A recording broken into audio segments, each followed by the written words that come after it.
this episode, you're going to learn about how micro-influencers can really move the needle for your brand or product cost effectively.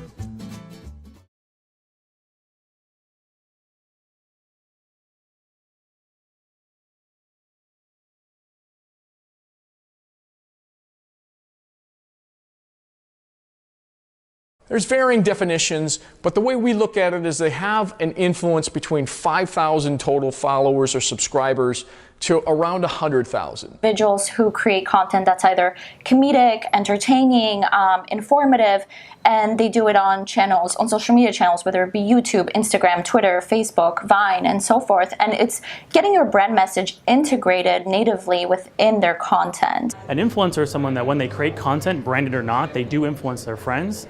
And so you want to find someone who's willing to advocate and create branded content that when they do so will influence their friends. There's anyone that has looked to as an authority or a trusted figure around a certain topic, whether that be gaming or fashion and makeup. Somebody, like, their community comes to them to look for advice, tips, training, you name it.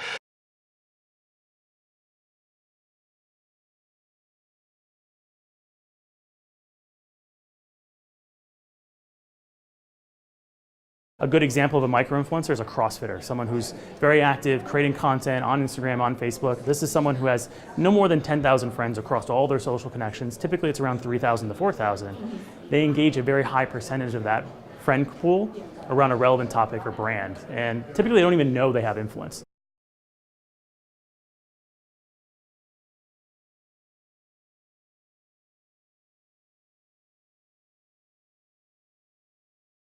The mega, you can get a Michael Jordan or some big star to do this, but that's not what we're all about. Crayola is for kids, and as such, we want to know what the kids can do.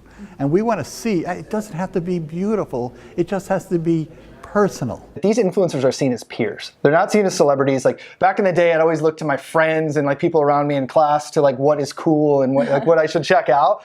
But now with YouTube, a YouTuber is basically, you can view them on the same level as you. Like I could start a YouTube channel, like that's what we're doing right now. So you're on the same level. And when you have people on the same level, there's just a lot more trust in what that other person is saying. You feel like you can relate to them. And relatability is, I think, one of just the most powerful things about influencer marketing. The way that micro-influencers can help grow your audience is they're going to tap into a community that you want to reach, and they're going to ask them to either follow your brand, buy your products, review your products, check you out. They're going to be creating content for you that's really going to elevate your brand to the next level. Why? Because these micro-influencers have more trust than your brand will ever have.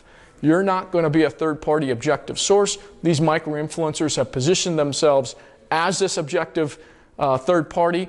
They're going to have more impact than you will. Yeah, I also would say the element of choice and the fact that you as an audience, you are seeking out that content, you're picking who you're subscribing to, you're choosing what to watch, what to read, what to sort of, take in versus, watching television and seeing an ad that's being served to you perhaps without your permission. Several examples across a lot of customers that they've been able to drive higher loyalty, higher acquisition rates than you can get through other paid marketing efforts. So instead of buying a Facebook ad or instead of doing display advertising, you can activate the individuals that are already loyal to you that also have influence to acquire their friends.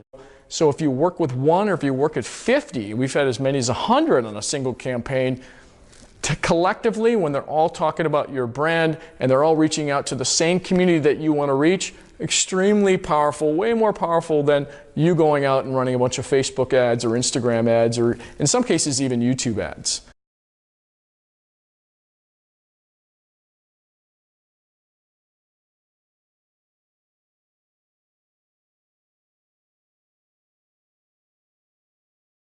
These influencers are already showing interest in you, your product, your brand. They're already saying, hey, I think my audience is going to be interested in what you have here, and here's what I can do for you.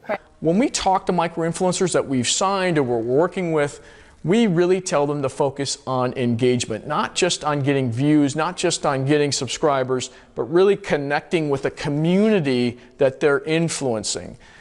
And so, these individuals, they have created incredible shortcuts to building brand affinity. So that's really a key for brands. And when you're partnering with them, keyword partner. partnering, yes, the influencers need to be in the driver's seat of the content. You're not only getting, a brand ambassador, you're also getting high quality content and you're getting distribution.